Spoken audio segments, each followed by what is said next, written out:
Hello everyone and welcome to the next lecture. पिछली class में हम लोगों ने ओवरकास्टिंग और अंडरकास्टिंग का टॉपिक पूरे तरीके से सीख लिया था। चाहे ओवरकास्टिंग या अंडरकास्टिंग कैश बुक की हो, पास बुक की हो, कोई भी साइड की हो, कोई भी कॉलम की हो, हमने सही से सारे केसेस डिस्कस कर लिए थे कि क्या हमारा इफेक्ट रहता है। तो अब सारा कॉन्सेप्ट सीखने के बाद बैंक रिकंसिलिएशन स्टेटमेंट का हम लोग पूरी तरीके से रेडी हैं क्वेश्चन सॉल्व करने के लिए। तो सभी बच्चों से मैं रिक्वेस्ट करना चाहूंगी कि जिन भी बच्चों ने पहले बैंक रिकंसिलिएशन स्टेटमेंट के जो हमारे लेक्चर्स हैं वो नहीं देखे, पहले जाके आप लोग सारा लेक्चर्स देखिए बैंक रिकंसिलिएशन स्टेटमेंट के, ताकि आपको एक एक कॉन्सेप्ट जो यहाँ पर यूज होने वाला है क्वेश्चन में, वो कॉन्सेप्ट ऑलरेडी हम लोग डिस्कस कर चुके हैं कि कैसे हमने उसका इफेक्ट देना होता है। अब हम लोग सिर्फ उसको अप्लाई करने वाले हैं। तो पहले जाकर बैंक रिकंसिलिएशन स्टेटमेंट का पूरा कॉन्सेप्ट समझ लीजिए और फिर ही ये क्वेश्चंस वाली वीडियो देखिए। तो अब हम लोग स्टार्ट करने वाले हैं विद इलस्ट्रेशन 1, जहां लिखा है on 31st March 2017 the bank balance as per Rajesh Chauhan's cash book was ₹17,280 debit. तो अब इतना ही पढ़ने से हमें क्या पता चलना चाहिए, हमने पहले ही नोट लिखा हुआ है कि जब भी हमें क्वेश्चन सॉल्व करना है तो अब उसमें हमें एक को गलत मानना और एक को सही मानना है, तभी हम कुछ ना कुछ इफेक्ट दे पाएंगे, क्योंकि सही के हिसाब से हम सारे इफेक्ट्स देंगे जितने भी वेरिएशंस हमें दिखेंगे उससे रिलेटेड। तो हमने नोट लिखा था कि सबसे पहले जब हमें क्वेश्चन दिखता है तो उसमें हमने देखना होता है कि कौन सही है और कौन गलत। तो हमने लिखा था कि जिसका भी बैलेंस क्वेश्चन में दिया रहेगा वो है गलत, तो ऑटोमेटिकली दूसरा जो है वो सही हो जाता है। अगर कैश बुक का बैलेंस दिया है, कैश बुक गलत है और पासबुक सही है, और अगर पासबुक का बैलेंस दिया है तो पासबुक गलत है और कैश बुक सही है। तो इन दिस केस क्या दिया हुआ है, हमें कैश बुक का बैलेंस दिया हुआ है। कोई राजेश चौहान है, उसकी कैश बुक का बैलेंस हमें दिया हुआ है। तो ये फर्स्ट लाइन पढ़ने से द फर्स्ट थिंग जो आपके माइंड में आनी चाहिए वो ये है कि कैश बुक गलत है। तो यहाँ पर तो मैंने फॉर्मेट बनाया हुआ है बैंक रिकंसिलिएशन स्टेटमेंट का। आप लोग वैसे भी बना सकते हैं जहाँ दो कॉलम्स होते हैं अमाउंट्स के लिए, एक प्लस आइटम्स एक माइनस आइटम्स, पर मैंने आपको बताया था कि मैं ऐसे नहीं करूंगी। हम एक ही कॉलम बनाएंगे इस बैंक रिकंसिलिएशन स्टेटमेंट में फॉर अमाउंट, और हम लोग क्या करेंगे, जो पॉजिटिव आइटम्स है उसको एज इट इज लिखेंगे और जो नेगेटिव आइटम्स है उसको हम लोग ब्रैकेट में लिखेंगे, और वो ब्रैकेट नेगेटिव जो सिंबल होता है उसी को सिग्निफाई करता है। तो सबसे पहले हम लोग यहाँ पर लिख लेते हैं bank reconciliation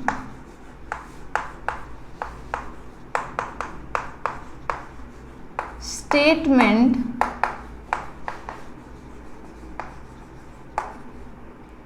as on 31st March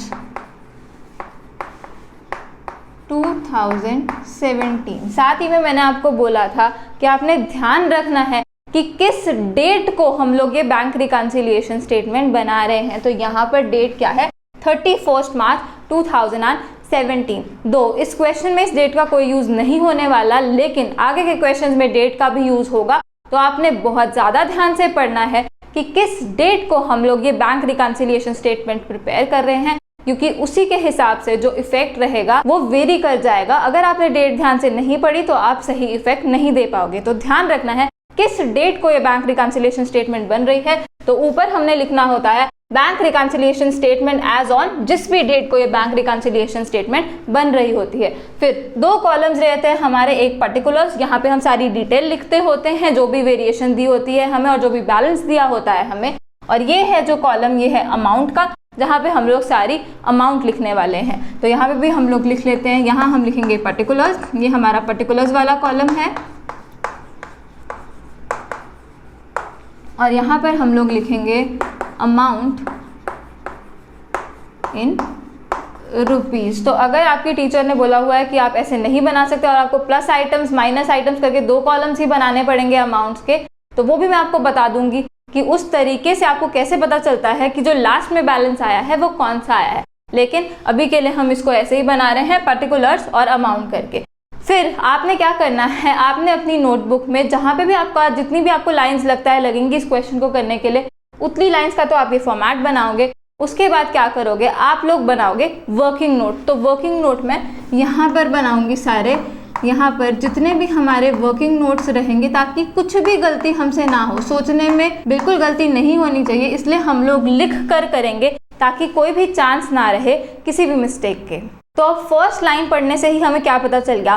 first line पढ़ने से पहली चीज हमें पता चली, हमें कैश बुक का बैलेंस दिया हुआ है। तो कैश बुक का बैलेंस दिया हुआ है ऑफ राजेश चौहान, तो कैश बुक क्या है? गलत है। तो यहीं पे हम लोग लिख लेंगे कि जो हमारी कैश बुक है वो है गलत। इसका मतलब क्या है? जो पासबुक है वो है सही। अब इसी को देख के आपने सारे इफेक्ट्स देने हैं। ये मेन चीज़ हो गई जो हमने ध्यान में रखनी है हर एक वेरिएशन को देखकर कि कैश बुक गलत है, पासबुक सही है। बार बार हर वेरिएशन को देख के यही सोचना है कैश बुक गलत और पासबुक जो है वो सही है। तो मैं इतना स्ट्रेस देके ये चीज़ बार बार इसलिए बोलती हूँ क्योंकि यही सबसे ज़्यादा इंपॉर्टेंट है। अगर नहीं ध्यान रखा कौन सही है कौन गलत है, नहीं सही से इफेक्ट दे पाओगे, तुक्का ज़रूर मार सकते हो पर लॉजिकली बिल्कुल भी समझ नहीं आएगा कि क्या हो रहा है यहाँ पर। तो जिसका बैलेंस क्वेश्चन में दिया होता है वो हम मानते हैं कि वो गलत है। हमें ये मान के चलना पड़ता है क्योंकि एक को गलत मानेंगे तो ही तो वेरिएशंस का जो इफेक्ट है वो एज पर सही बुक देंगे, ताकि हमें जो रिकंसाइल हम लोग कर सकें कैश बुक और पासबुक का बैलेंस। तो इस क्वेश्चन में हमें balance as per cash book दिया हुआ था, तो कैश बुक हमने माना गलत है। तो पहली चीज जो हमने देखनी है वो ये है और उसको हमने नोट डाउन कर लेना है, कौन सही है कौन गलत, उसको बॉक्स में डाल लो, बिकॉज फॉर एवरी वेरिएशन आपको देखना होगा यही चीज कि कैश बुक गलत पासबुक सही।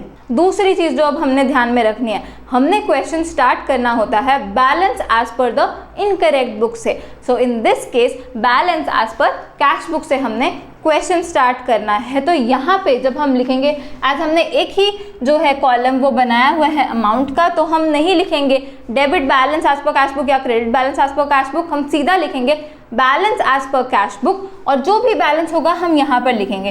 पॉजिटिव बैलेंस है विदाउट एनी सिंबल लिखेंगे, नेगेटिव बैलेंस है तो ब्रैकेट में लिखेंगे। और अगर आप लोग प्लस आइटम्स माइनस आइटम्स करके कर रहे हो तो वो तो पता ही है, अगर पॉजिटिव बैलेंस आपको दिया हुआ है तो प्लस आइटम्स में लिखोगे और अगर नेगेटिव बैलेंस आपको दिया हुआ है तो माइनस आइटम्स में लिखोगे। उस केस में आपको कोई भी सिंबल नहीं लगाना। बट क्योंकि हम लोग एक ही अमाउंट का कॉलम बना रहे हैं, क्योंकि इससे लास्ट में जो बैलेंस आता है सीधा ही दिख जाता होता है कौन सा बैलेंस आया है, तो इसलिए हम लोग क्या करेंगे, अगर हमें पॉजिटिव बैलेंस दिया होगा will write without any symbol, और अगर हमें नेगेटिव बैलेंस दिया होगा तो हम ब्रैकेट के अंदर लिखेंगे। और दूसरी चीज जो ध्यान रखनी है वो ये है कि यहाँ पे आप लोग सिर्फ लिखोगे balance as per whatever book, मतलब balance as per the incorrect book. वहां पे मत लिखना डेबिट बैलेंस की क्रेडिट बैलेंस, क्योंकि यहाँ पे हम लोग ऑलरेडी वो सिंबल से सिग्निफाई करने वाले हैं कि क्या वो बैलेंस पॉजिटिव है और क्या वो बैलेंस नेगेटिव है। लिख भी सकते हो नहीं भी लिख सकते हो, आपकी मर्जी है, पर मैं यहाँ पे नहीं लिखूंगी। तो मैं यहाँ सीधा लिख रही हूँ क्या, बैलेंस।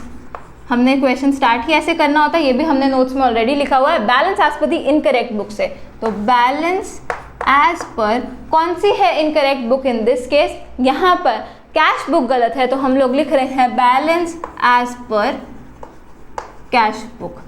ये लिखते ही सबके दिमाग में यही चीज आनी चाहिए, कैश बुक गलत है। कैश बुक गलत है जिसका मतलब क्या है, पासबुक सही है, तो कैश बुक गलत है। तो हमें दिया हुआ है कौन सा बैलेंस, 17 to 80 डेबिट बैलेंस दिया है। तो पहली ध्यान में चीज रखने वाली ये है कि कौन गलत है कौन सही है, तो कैश बुक गलत है पासबुक सही है। दूसरी ध्यान में रखने वाली चीज क्या है, ये जो ओपनिंग बैलेंस हमें दिया हुआ है जो हम यहाँ पे लिखने वाले हैं ऑफ द इनकरेक्ट बुक, क्या ये पॉजिटिव बैलेंस है या क्या ये नेगेटिव बैलेंस है। तो अब इस केस में हमें क्या दिया हुआ है, 17 to 80 बैलेंस दिया हुआ है डेबिट। तो इन केस ऑफ कैश बुक ये कैश बुक का बैलेंस है, डेबिट बैलेंस होता है पॉजिटिव बैलेंस और क्रेडिट बैलेंस होता है नेगेटिव बैलेंस। ये चीज हमें अच्छे से पता है। कैश बुक के लिए क्या होता है, कैश बुक के लिए डेबिट बैलेंस होता है पॉजिटिव क्योंकि receipts are more than payments, and जो क्रेडिट बैलेंस होता है वो नेगेटिव बैलेंस होता है because receipts are less than payments in that case. तो यहाँ पे क्या दिया है, debit balance as per cash book दिया है, debit balance as per cash book मतलब पॉजिटिव बैलेंस।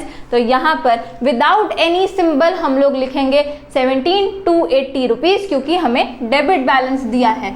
तो दूसरी ध्यान में रखने वाली चीज ये है, यहाँ पे भी मैंने लगाया स्टार, पहले स्टार यहाँ लगा था कि हमने ध्यान रखना है कौन गलत कौन सही, वो हम वर्किंग नोट में लिखेंगे। दूसरी ध्यान में रखने वाली चीज ये कि जो भी हमें बैलेंस दिया होगा ऑफ द इनकरेक्ट बुक, ध्यान रखना है वो पॉजिटिव बैलेंस है कि नेगेटिव बैलेंस है। इन case of cash book debit balance positive balance या फेवरेबल बैलेंस होता है, और जो क्रेडिट बैलेंस होता है वो नेगेटिव बैलेंस, वो अनफेवरेबल बैलेंस या फिर वो ओवरड्राफ्ट होता है। But in case of passbook क्या होता है, पासबुक में जो क्रेडिट बैलेंस होता है वो पॉजिटिव या फेवरेबल बैलेंस होता है, और जो डेबिट बैलेंस होता है वो नेगेटिव बैलेंस, अनफेवरेबल बैलेंस या ओवरड्राफ्ट होता है एज पर पासबुक। तो इस चीज का भी ध्यान रखना है। तो दो इंपॉर्टेंट चीजें, पहली इंपॉर्टेंट चीज वो रही कि कौन गलत कौन सही, दूसरी इंपॉर्टेंट चीज जब हमने लिखा इसका बैलेंस जो हमें दिया हुआ है इनकरेक्ट बुक का, उसका सिंबल ध्यान रखना है, पॉजिटिव है कि नेगेटिव है। तो आगे पढ़ेंगे क्या लिखा है। On comparing the cash book with the passbook, following differences were found। तो अब यहाँ पे हमें differences दिए हुए हैं between cash book and passbook। तो first पढ़ेंगे checks for ₹8400 sent for collection have not been cleared by the bank so far। तो अब हमें बैंक रिकंसिलिएशन स्टेटमेंट में पता ही है क्या दिया होगा। आफ्टर राइटिंग ये जो हमें बैलेंस दिया हुआ है ऑफ द इनकरेक्ट बुक, मतलब जिसको हमने माना कि वो इनकरेक्ट है, गलत है, उसके बाद क्या होगा, बहुत सारे वेरिएशंस दिए होंगे। हर वेरिएशन का हमने इफेक्ट देना है कि क्या उसको हम ऐड करेंगे, क्या उसको हम सब्ट्रैक्ट करेंगे, इस चीज को ध्यान में रखते हुए। तो अब यहाँ पे लिखा हुआ है cheques for ₹8400 sent for collection have not been cleared by the bank so far. इसका मतलब क्या है, ऑलरेडी हम लोग सीख कर आ चुके हैं कि इस वेरिएशन का मतलब क्या होता है। हम मतलब Rajesh Chauhan in this case, हमने क्या किया, हमने अपने आप को यहाँ पे राजेश चौहान मान लेना है। तो अब हमने क्या किया हुआ है, कैश बुक में हमने तो 8400 के चेक्स जो हैं वो हमने भेज दिए थे। They have been sent for collection. Sent for collection का मतलब भी हमें पता है, जमा करवा देना। हमने अपनी तरफ से जो हमारे कस्टमर्स ने हमें चेक्स दिए होंगे विच वर अमाउंटिंग टू 8400 रुपीज, हमने वो बैंक को जमा करवा दिए, डिपॉजिट करवा दिए। तो हमें अच्छे से पता है हर वेरिएशन को देख के क्या दिमाग में आना चाहिए, कैश बुक में क्या हुआ और पासबुक में क्या हुआ, जो कि हम लोग यहाँ वर्किंग नोट में भी लिखेंगे। तो फर्स्ट वेरिएशन है हमारे पास, फर्स्ट वर्किंग नोट बनने वाला है हमारा। तो अब हमने 8400 के चेक्स जमा करवा दिए, तो हमने कैश बुक में क्या किया होगा, कैश बुक में CB लिखा है मैंने कैश बुक को, हमने कैश बुक में 8400 रुपीज ऐड कर दिए होंगे। 8400 से हमने अपना बैलेंस बढ़ा दिया होगा, क्योंकि हमने मान लिया कि हमें ये जो 8400 रुपीज आने वाले थे, हमने जो चेक जमा करवा दिया बैंक को, तो बैंक कलेक्ट भी कर लेगा और 8400 रुपीज हमारे बढ़ जाएंगे। इसलिए फॉर रिकॉर्डिंग हमने क्या किया, हमने 8400 रुपीज बढ़ा दिए होंगे इन कैश बुक। तो प्लस 8400 हमने किया होगा कैश बुक में, क्योंकि हमने अपनी तरफ से भेज दिए वो बैंक को फॉर कलेक्शन, बैंक कलेक्ट कर लेगा उसको और हमारे पैसे बढ़ जाएंगे, तो हमने ऑलरेडी बढ़ा दिए। बट एक्चुअल में क्या हो गया, have not been cleared by the bank so far. Bank अभी तक वो कलेक्ट कर ही नहीं पाया, उसने अभी तक हमारा बैलेंस बढ़ाया ही नहीं है। तो हमें क्या करना है इसमें, पहले तो मैं बता दूं कि जो भी बच्चों को बैंक रिकंसिलिएशन स्टेटमेंट का टॉपिक मुश्किल लगता है, जाके पिछले लेक्चर जरूर देखिए, क्योंकि उसमें हम लोग ये सारी चीजें इन डेप्थ कवर कर चुके हैं। तो अगर आप पहले वो लेक्चर्स देखेंगे फिर ये वाली वीडियो देखेंगे, आपको क्वेश्चन करने में कोई भी प्रॉब्लम नहीं आएगी। तो पहले जाकर पिछले लेक्चर्स देखिए बैंक रिकंसिलिएशन स्टेटमेंट के। तो अब यहाँ पे क्या हुआ, बैंक ने क्या किया होगा पासबुक में, तो यहाँ मैंने लिखा PB फॉर पासबुक, बैंक ने किया है नथिंग, उसने कुछ भी नहीं किया। उसको भी 8400 रुपीज बढ़ाने ही थे, लेकिन उसने तो अभी कलेक्ट ही नहीं किए, अभी क्लियर नहीं हुए हैं वो चेक्स, जिस कारण से उसने बैलेंस नहीं बढ़ाया होगा। यहाँ पे क्या है, टाइम गैप का डिफरेंस है हमारा, जो कि हम लोग ऑलरेडी कवर कर चुके हैं पिछले लेक्चर्स में। तो इस कारण से उसने तो कुछ भी नहीं किया। अब कैश बुक में हमने 8400 बढ़ा लिए और पासबुक में बैंक ने कुछ भी नहीं किया है। तो वेरिएशन को देख के पहले तो हम देखते हैं कैश बुक में क्या हुआ और पासबुक में क्या हुआ। इतना पता करने के बाद लास्ट में क्या करना है, देखना है कि कौन सही है और कौन गलत है। जो गलत है उसका तो इफेक्ट हटाओ और जो सही है उसका इफेक्ट दो।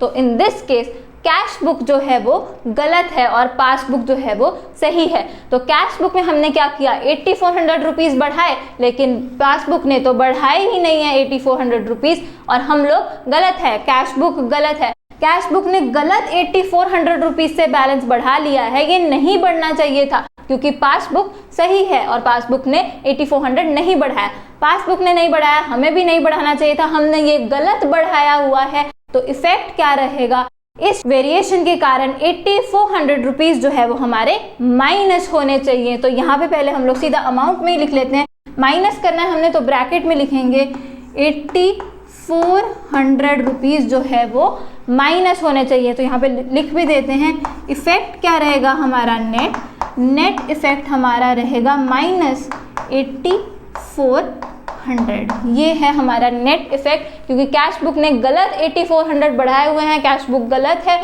तो क्या करना पड़ेगा, बैलेंस को कम करना पड़ेगा 8400 रुपीज से। साथ ही में मैंने बोला था एक और चीज का ध्यान रखना होता है, ये जो चेंजेस हो रहे हैं सारे, ये कहाँ हो रहे हैं, बैलेंस में चेंजेस हो रहे हैं। ये जो बैलेंस दिया हुआ है एज पर कैश बुक, मतलब कि रिसिप्ट्स माइनस पेमेंट्स करके जो बैलेंस निकला हुआ है उसमें ये सारे चेंजेस हो रहे हैं। ये चीज भी ऑलरेडी हम लोग कवर कर चुके हैं। तो इस वेरिएशन के कारण हमारा क्या नेट इफेक्ट निकला, नेट इफेक्ट निकला कि हमें 8400 रुपीज इस बैलेंस में से माइनस करने हैं। क्योंकि माइनस करना था तो माइनस के लिए हम लोगों ने ब्रैकेट में लिखा -8400। ये bracket in itself negative symbol signify करता है। तो साथ ही में हम लोग यहाँ पर भी लिखेंगे पर्टिकुलर्स में, इसके बिल्कुल सामने लेस हमने माइनस किया है, तो यहाँ मैंने लिखा less cheques sent for collection. जो भी वहाँ पे हमें लाइन लिखी होती है, स्टेटमेंट लिखी होती है वेरिएशन की, वही हम यहाँ पे सीधा लिख देते होते हैं। Cheque sent for collection but not yet cleared. तो यहाँ पे विदाउट द अमाउंट हम लोग सीधा बस लाइन लिख देते होते, जो स्टेटमेंट हमें दी है, cheque sent for collection but not yet cleared. इतने हमने जमा करवा दिए थे, हमने तो अपना बैलेंस बढ़ा लिया, लेकिन बैंक ने हमारा बैलेंस नहीं बढ़ाया because they have not yet been cleared. लेकिन इन दिस केस था क्या, कैश बुक गलत थी, पासबुक सही थी, हमने कैश बुक में गलत बढ़ाया हुआ है, तो हम क्या करेंगे, माइनस करेंगे। ये है इसका नेट इफेक्ट। तो हर वेरिएशन को देख के यही करना है, कैश बुक में क्या हुआ, पासबुक में क्या हुआ, फिर देखेंगे कौन सही है और कौन गलत। जो सही है उसके हिसाब से हम लोग इफेक्ट देंगे और गलत वाले का इफेक्ट हम लोग हटा देंगे। सेकेंड वेरिएशन देखेंगे हम लोग, यहाँ लिखा है cheques issued but not yet presented for payment ₹5600। तो अब इसका भी मतलब हमें ऑलरेडी पता है, चेक्स हमने इशू कर दिए, हमने किसी को पेमेंट करनी थी तो हमने उसके नाम पे चेक काट दिए। चेक इशू करने का मतलब चेक काट देना। हमने चेक काट दिया तो हमने क्या किया होगा, सीधा यहाँ पर जाएंगे वर्किंग नोट में और लिखेंगे कि कैश बुक में क्या हुआ और पासबुक में क्या हुआ। तो चेक्स इशू हमने कर दिए, चेक्स हमने काट दिए, कितने, 5600 रुपीज के हमने चेक्स काटे। तो हमने क्या किया होगा, हमने कैश बुक में अपना बैलेंस कम कर लिया होगा। हमने किसी को पेमेंट करनी थी तो हमने उनके अगेंस्ट, उनके नाम के अगेंस्ट चेक काट दिया, तो हमने अपने रिकॉर्ड करने के लिए हमने माइनस कर दिए होंगे कितने, 5600। तो यहाँ मैंने लिखा -5600। हमने कैश बुक में 5600 रुपीज माइनस कर दिए कि हमने तो चेक दे दिया अपनी तरफ से। लेकिन क्या लिखा है, they have not yet been presented for payment. हमने तो अपनी तरफ से मान लिया कि हमारा बैलेंस कम हो गया, लेकिन एक्चुअल में क्या हुआ, अभी वो प्रेजेंट किए ही नहीं गए हैं फॉर पेमेंट। मतलब कि बैलेंस हमारा जो है पासबुक में वो कम हुआ ही नहीं है, बैंक ने तो अभी कुछ किया ही नहीं है। क्योंकि बैंक हमारा बैलेंस कब कम करेगा, when these checks will be actually presented for payment। उस दिन बैंक हमारा बैलेंस कम करेगा। तो हमने बैलेंस कम कर दिया, पर पासबुक में बैंक ने क्या किया, बैंक ने भी कुछ भी नहीं किया। तो यहाँ पे मैंने लिखा नथिंग, कि पासबुक में तो अभी कुछ हुआ ही नहीं है क्योंकि अभी वो प्रेजेंट नहीं किए गए फॉर पेमेंट। तो अब हम लोग सोचेंगे कि क्या हुआ होगा, कैश बुक गलत है, पासबुक सही है।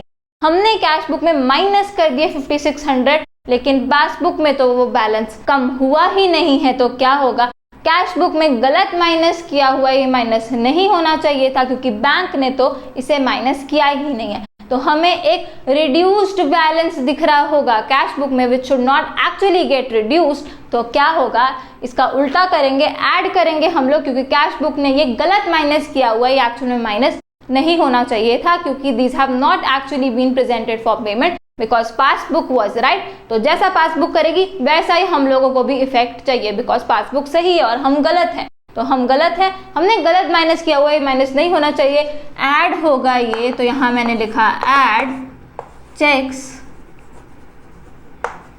Issued but not yet presented for payment. हमने तो चेक इशू कर दिया, हमने तो मान लिया हमारा बैलेंस कम हो गया, बट एक्चुअल में तो वो बैलेंस कम हुआ ही नहीं है। हम गलत हैं, पासबुक सही है, हम गलत हैं, तो इसलिए गलत माइनस किया हुआ है, इसको ऐड बैक करेंगे विदाउट एनी ब्रैकेट। हम लोग लिखेंगे यहाँ 5600 क्योंकि हमने ये वाली जो अमाउंट है वो ऐड करनी है। तो साथ ही में हम लोग यहाँ पर भी लिख लेंगे कि हमारा जो नेट इफेक्ट निकला वो क्या रहा, नेट इफेक्ट हमारा रहा +5600। 100। तो आई होप सभी को समझ आ गया होगा कि किस तरीके से हमने चलना है फॉर डूइंग अ क्वेश्चन। तो कोई भी चीज़ मुश्किल नहीं होती, अगर हर चीज़ का लॉजिक आपको पता हो आप एक्चुअल में ये कर क्या रहे हो, तो कोई भी चीज़ मुश्किल बिल्कुल भी नहीं होती। तो यहाँ पे इस तरीके से हमने चलना है।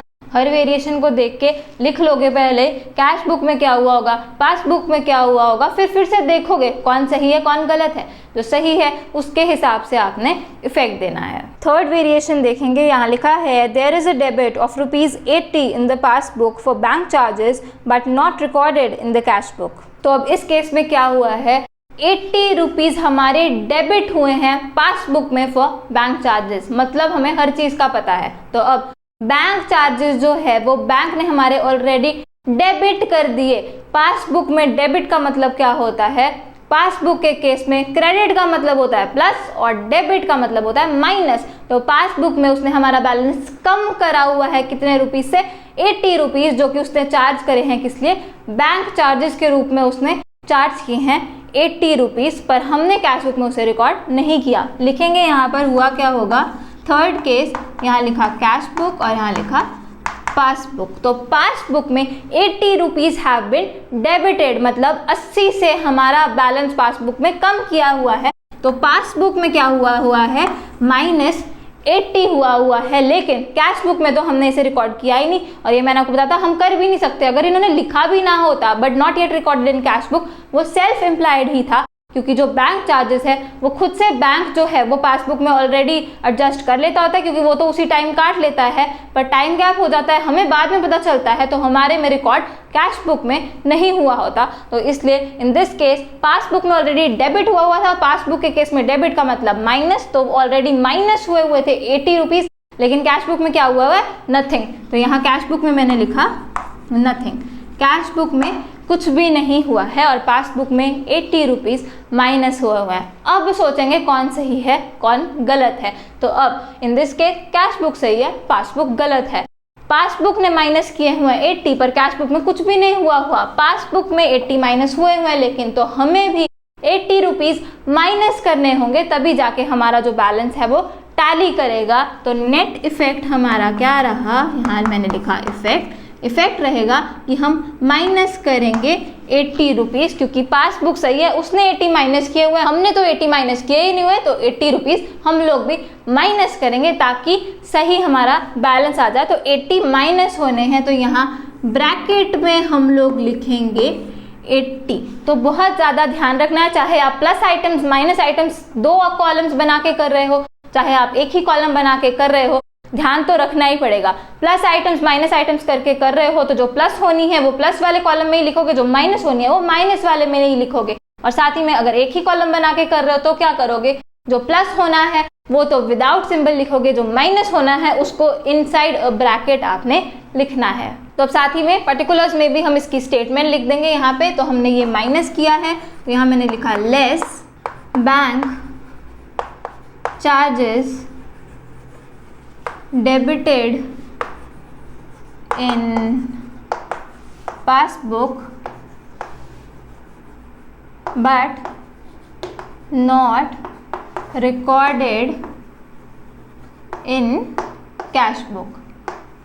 तो यहाँ पर कभी भी आपने जब भी ये स्टेटमेंट लिखनी होती है, कभी भी शॉर्ट फॉर्म्स यूज़ नहीं करनी, क्योंकि उसके लिए भी आपके जो मार्क्स है वो काटे जाते हैं। तो ध्यान रखना है, प्रैक्टिकल लाइफ में तो ये सब चीज़ें मैटर नहीं करती, शॉर्ट फॉर्म लिखो जैसे मर्जी लिखो, लेकिन ये कैलकुलेशन सही होनी चाहिए। बट अभी के लिए आप लोगों के मार्क्स कट सकते हैं for writing short forms over here. तो यहाँ पे कोई भी शॉर्ट फॉर्म नहीं लिखेगा, कैश बुक को पूरा लिखेंगे। वर्किंग नोट में आप जैसे मर्जी लिखो, वर्किंग नोट आपके सोल्यूशन का पार्ट नहीं है, वो बस आप अपनी आसानी के लिए बना रहे हो ताकि जल्दी से आपका जो क्वेश्चन है वो सही से सॉल्व हो जाए। तो less bank charges debited in passbook but not recorded in cash book 80 rupees, जो कि हमने ब्रैकेट में लिखा। फोर्थ वेरिएशन देखेंगे हम लोग, यहाँ लिखा है bank has credited ₹240 for interest in the passbook but these are also not recorded in the cash book. तो अब इस केस में क्या हुआ है, पहले 80 रुपीज़ बैंक ने हमारे माइनस किए थे, मतलब डेबिट किए थे पासबुक में।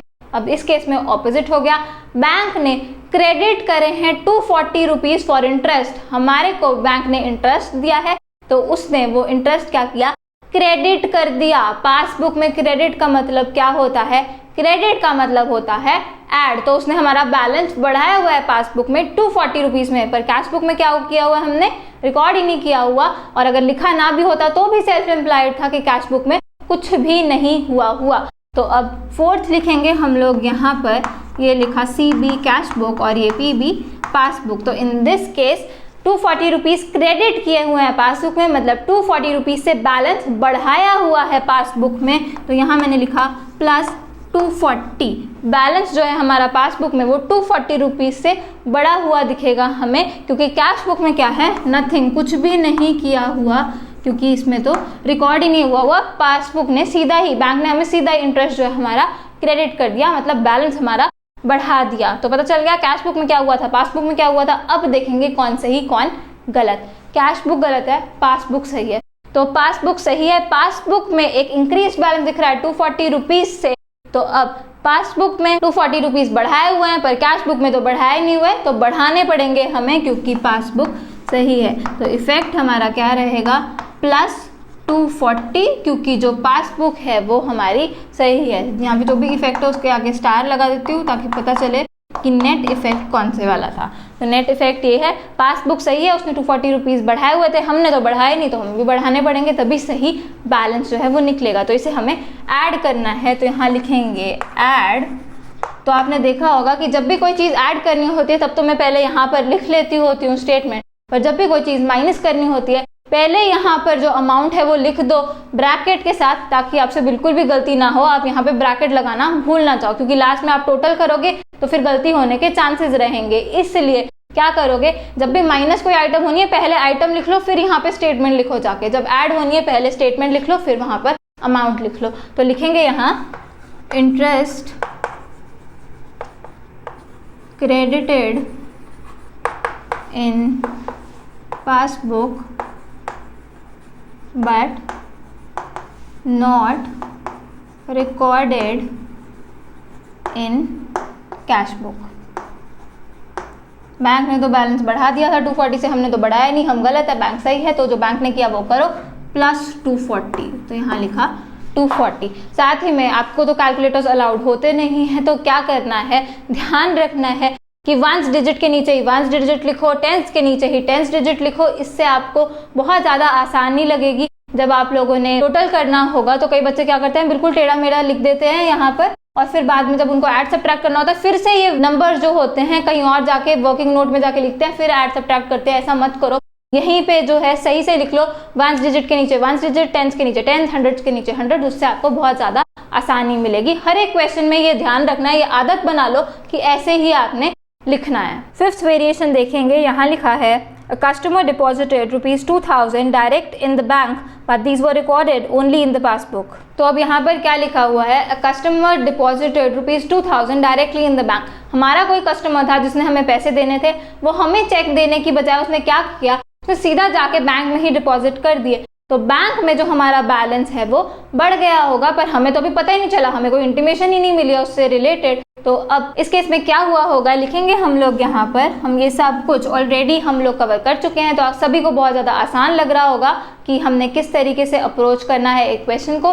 बट फिर भी मैं इसके और क्वेश्चंस करवाऊंगी, ताकि हर टाइप जो होता है बैलेंस कोई भी दिया हुआ हो एज पर कैश बुक या पासबुक, प्लस अंडरकास्टिंग ओवरकास्टिंग का भी थोड़ा सा क्वेश्चन हमें करना होगा, ताकि ढंग से आपको सब कुछ पता चले। प्लस अंडरकास्टिंग ओवरकास्टिंग का भी हम लोग एक क्वेश्चन कर लेंगे ताकि आपको सही से पता चले। बट ऑलरेडी आपको पता है कि net effect in case of undercasting overcasting वो कैसे करना है। तो इन दिस केस यहाँ पे अगर उन्होंने ना भी लिखा होता कि 2000 directly deposited in the bank but not recorded in cash book, ये सेल्फ एम्प्लॉयड है। डायरेक्टली अगर डिपॉजिट करवा गया कोई पर्सन बैंक में, तो ये हमने मान ही लेना है कि ये कैश बुक में हमने रिकॉर्ड नहीं किया है, अनलेस एंड अनटिल कुछ और ना लिखा हो वहाँ पर। अगर नहीं लिखा हुआ कुछ और, तो ये सेल्फ एम्प्लॉयड है कि कैश बुक में ये रिकॉर्डेड नहीं है। तो इन दिस केस क्या हुआ, फिर से हम लोग लिखेंगे यहाँ CB और यहाँ PB।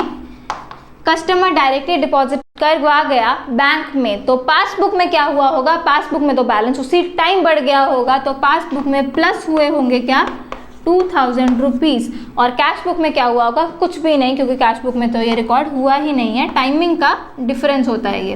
तो अब क्या हुआ है, पासबुक में एक इंक्रीज्ड बैलेंस दिख रहा होगा 2000 रुपीज से। तो अब फिर से क्या देखेंगे, कौन सही कौन गलत, कैश बुक गलत, पासबुक सही।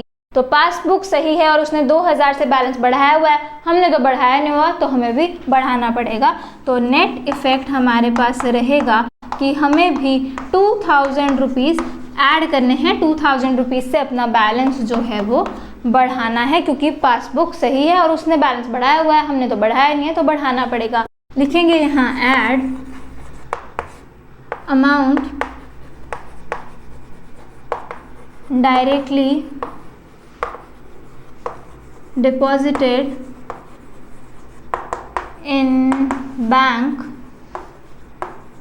by a customer। कोई कस्टमर सीधा जाके बैंक में जो है वो पैसे जमा करवाया, तो 2000 रुपीज़ से बैंक पासबुक में बैलेंस बढ़ा हुआ था, पासबुक ही सही है तो हमें भी बढ़ाना होगा। 2000 लिखेंगे विदाउट एनी सिंबल, क्योंकि हमने इसे ऐड करना है। और अब हम लोग देखेंगे लास्ट वेरिएशन जो कि है number 6। According to standing orders of Rajesh Chauhan, the bank has made the following payments by debiting his account. First लिखा है क्लब फीस ₹500 और सेकंड लिखा है लाइफ इंश्योरेंस प्रीमियम ₹2500। साथ ही में लिखा है these were not recorded in cash book। तो अब इसमें क्या है, ये भी हमें ऑलरेडी पता है कि स्टैंडिंग ऑर्डर या स्टैंडिंग इंस्ट्रक्शन क्या होती है, जो हम लोग पहले से ही बैंक को बोल के रखते हैं कि ये पर्टिकुलर पेमेंट्स जो है एक पर्टिकुलर डेट पे आपने ऑलरेडी कर देनी है बिना हमसे पूछे। In this case Rajesh Chauhan ने स्टैंडिंग ऑर्डर दिया हुआ था बैंक को, तो इस केस में क्या किया है, बैंक ने कुछ पेमेंट्स अपने आप कर दी है, मतलब कि बैंक ने जो है वो बैलेंस कम कर दिया है और कैश बुक में ये रिकॉर्ड नहीं हुआ है। लिखेंगे इसका भी इफेक्ट, हमें ऑलरेडी पता है इस केस में भी क्या होना है। तो ये लिखा कैश बुक और ये लिखा पासबुक। तो पासबुक में क्या हुआ होगा, हमारी तरफ से बैंक ने पेमेंट करनी है, उसने हमारा बैलेंस कम कर दिया है। कितना, क्लब फीस तो 500 पे करी और लाइफ इंश्योरेंस प्रीमियम 2500, तो 500 प्लस 2500 3000 रुपीज उसने कम कर दिए। तो यहाँ मैंने लिखा -3000। 500 जो था क्लब फीस था और लाइफ इंश्योरेंस प्रीमियम 2500, तो 3000 की उसने टोटल पेमेंट कर दी है। हमने ही उसको ये स्टैंडिंग इंस्ट्रक्शन या स्टैंडिंग ऑर्डर दिया था बैंक को, लेकिन क्या ये कैश बुक में रिकॉर्ड नहीं हुआ है। तो कैश बुक में क्या हुआ है, नथिंग, कैश बुक में कुछ भी नहीं हुआ। और पासबुक में एक रिड्यूस्ड बैलेंस दिख रहा होगा 3000 रुपीज से, क्योंकि पासबुक में बैंक ने हमारी ये ऑलरेडी पेमेंट कर दी है 3000 रुपए की। अब देखेंगे कौन सही कौन गलत, कैश बुक गलत, पासबुक सही। पासबुक ने माइनस कर दिया है 3000 रुपीज और पासबुक सही है, हमने तो माइनस किया ही नहीं, तो हमें भी माइनस करना पड़ेगा। तो इसका जो नेट इफेक्ट है वो यहाँ मैं लिख रही हूँ नीचे, क्योंकि यहाँ पे दो चीज़ें हैं अलग अलग लिखनी पड़ेगी। यहाँ पर 500 और 2500, क्योंकि जितना वास्ट जितना डिटेल्ड हम सोल्यूशन प्रोवाइड कर सके उतना हमें करना चाहिए। तो यहाँ दोनों चीज़ें अलग अलग लिखेंगे, पर नेट इफेक्ट तो क्या है 3000 माइनस होना है, तो यहाँ ब्रैकेट में लिख दिया -3000। अब आएंगे इस साइड, हमें लेस करना है amount paid by bank as per standing order. Bank ने ये पे किया है हमारे लिए, इसको भी हम अंडरलाइन कर सकते हैं। और यहाँ पे हम लोग लिख देंगे इसका डिटेल जो था, एक तो था क्लब फी जो कि थी कितनी 500 और साथ में था क्या लाइफ इंश्योरेंस प्रीमियम, ये कितना है, ये है 2500। तो इसको ऐसे करके हम लोग लाइन लगाएंगे। इसका मतलब क्या है, ये 500 और 2500 ये होगा ऐड, क्योंकि ये वाली जो अमाउंट है वो पे करी है बैंक ने as per standing order. 500 plus 2500 3000 हमारा बाहर आ गया, जो कि 3000 लेस होना है क्योंकि पासबुक सही थी और कैश बुक गलत थी। अब कोई भी क्रैम करने की कोशिश बिल्कुल भी ना करे, क्योंकि हमने लॉजिकली एक एक चीज़ सीखी है, क्योंकि हर जो वेरिएशन है उसका इफेक्ट हर क्वेश्चन में अलग हो जाएगा। आप नहीं फिक्स कर सकते कि इसको ऐड ही करना है, इसको माइनस ही करना है, क्योंकि हर क्वेश्चन में देखना पड़ेगा कौन सही है कौन गलत है। कहीं पे कैश बुक सही होगी, कहीं पे पासबुक सही होगी, तो जो इफेक्ट है वो वेरी करता रहेगा। तो बिल्कुल भी क्रैम नहीं करना है, इसी अप्रोच को फॉलो करना है। पहले लिख लेना है कैश बुक में क्या हुआ है, पासबुक में क्या हुआ है, फिर देखना है कौन सही है कौन गलत है, जो सही है उसके हिसाब से इफेक्ट देना है और जो गलत है उसके वाला इफेक्ट हटाना होता है। तो यहाँ पे माइनस हुए हैं क्या 3000 रुपीज़, और इतनी ही जो थी वेरिएशंस हमें दी हुई थी। अब यहाँ पे हम लोग बस सीधा टोटल लगाएंगे, जो प्लस होना है वो प्लस ही होना है, जो माइनस होना है वो हमने ब्रैकेट में लिखा हुआ है। तो 17 to 80 जो कि प्लस है, plus 17 to 80 minus 8400 plus 5600 minus 80 plus 240 plus 2000 और माइनस 3000। मैं देख लेती हूँ ये क्या आ रहा है। तो ये हमारे पास आ रहा है 13640 का पॉजिटिव बैलेंस आ रहा है हमारे पास। तो यहाँ पे तो हम लोग सीधा लिख देंगे बैलेंस एज पर दूसरी बुक आता है हमारे पास, क्योंकि उसी बुक के हिसाब से तो सारी वेरिएशंस के हमने इफेक्ट दिए हैं। तो ऑब्वियसली उसी बुक का बैलेंस ला रहे हैं हम, गलत बुक से स्टार्ट करते हैं, उसको गलत मान के सही के हिसाब से सारे इफेक्ट देते हैं और फिर सही बुक के बैलेंस पे आ जाते हैं।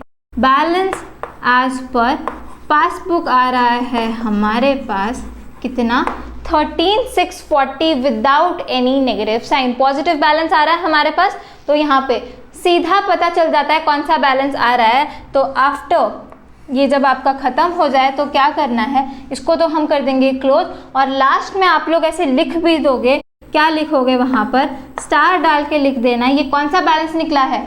पॉजिटिव वैल्यू आई है हमारे पास तो पॉजिटिव बैलेंस ही निकला है। पॉजिटिव बैलेंस कौन सा होता है, पासबुक के लिए पॉजिटिव बैलेंस होता है। लास्ट में पासबुक का बैलेंस निकला है हमारे पास, तो ये भी सोचना है। पॉजिटिव बैलेंस पासबुक के लिए होता है क्रेडिट बैलेंस, ये हमें पता है। पासबुक के लिए पॉजिटिव क्या है, क्रेडिट है, और नेगेटिव क्या होता है, डेबिट होता है। तो ये हमारे पास निकला है क्रेडिट बैलेंस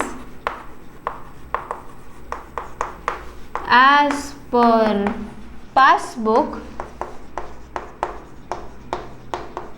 और यहाँ पे आप लिखोगे रुपीज़, यहाँ लिख रही हूँ 13640। तो यहाँ पे हमें ये नहीं चाहिए, मतलब ये लाइंस आप लोग हटा दे, और ये हमारा आंसर रहेगा credit balance as per passbook rupees 13640।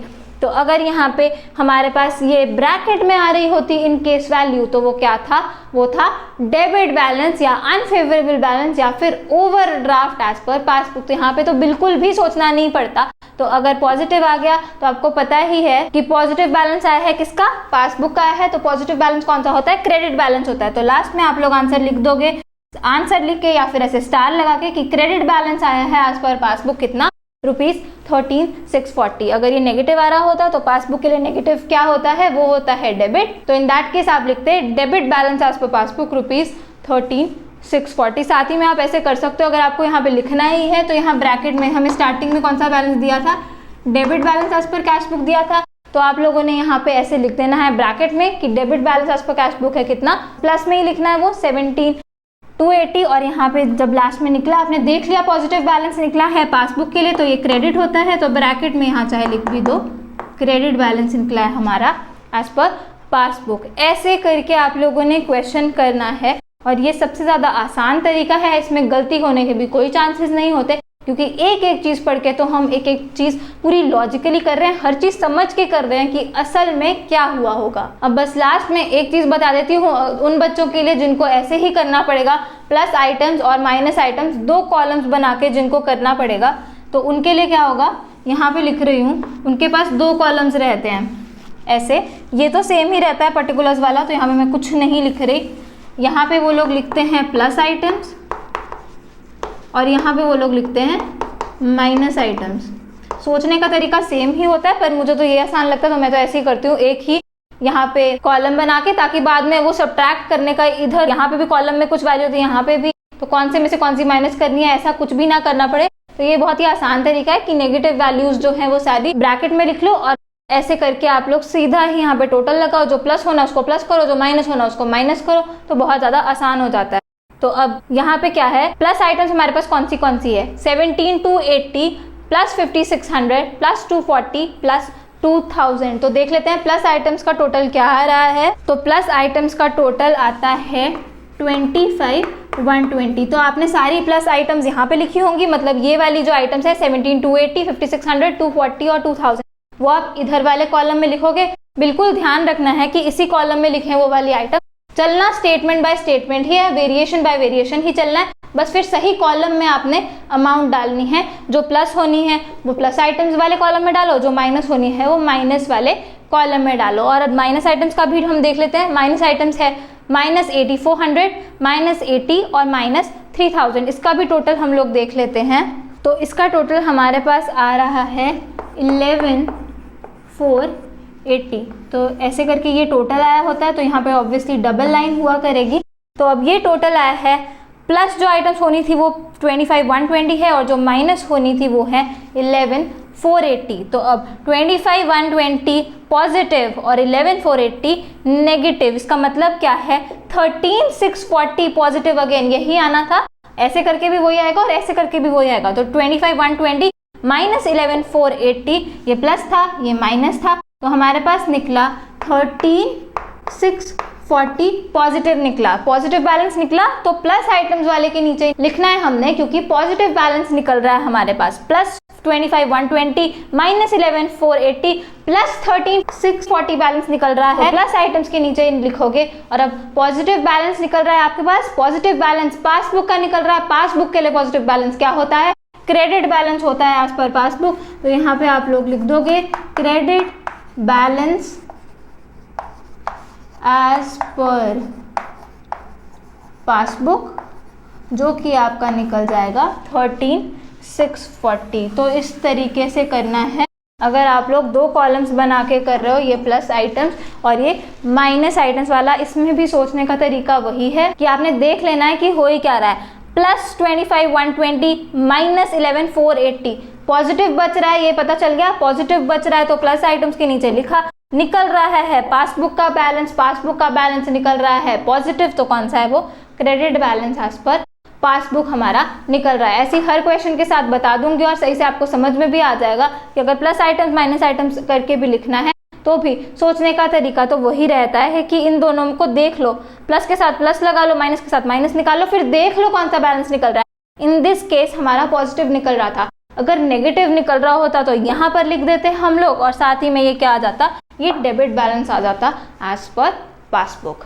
तो या तो ऐसे कर सकते हो या फिर जैसे मैंने किया वैसे कर लो। यहाँ पे पता चल गया सीधा ही पॉजिटिव आ रहा है, विदाउट सिंबल आ रहा है हमारा जो बैलेंस आ रहा है, तो ये क्या है, ये है balance, credit balance as per passbook. तो इसी के साथ हमारा ये जो क्वेश्चन है वो यहाँ पे खत्म होता है, जिसमें हमें दिया हुआ था debit balance as per cash book. अब हम लोग बाकी क्वेश्चंस भी करेंगे जो कि इससे थोड़े ज़्यादा कॉम्प्लिकेटेड होंगे, लेकिन मुश्किल तो कुछ भी नहीं होता क्योंकि हम लोग लॉजिकली हर चीज़ ऑलरेडी सीख चुके हैं। तो अब हम लोग मिलेंगे नेक्स्ट लेक्चर में, जहाँ पर हम लोग एक और क्वेश्चन करेंगे। और अब हम लोग क्वेश्चन करेंगे जहाँ पे हमें दिया होगा credit balance as per cash book. So this is it for this video. I'll see you in the next lecture. Keep smiling and keep learning. Bye bye.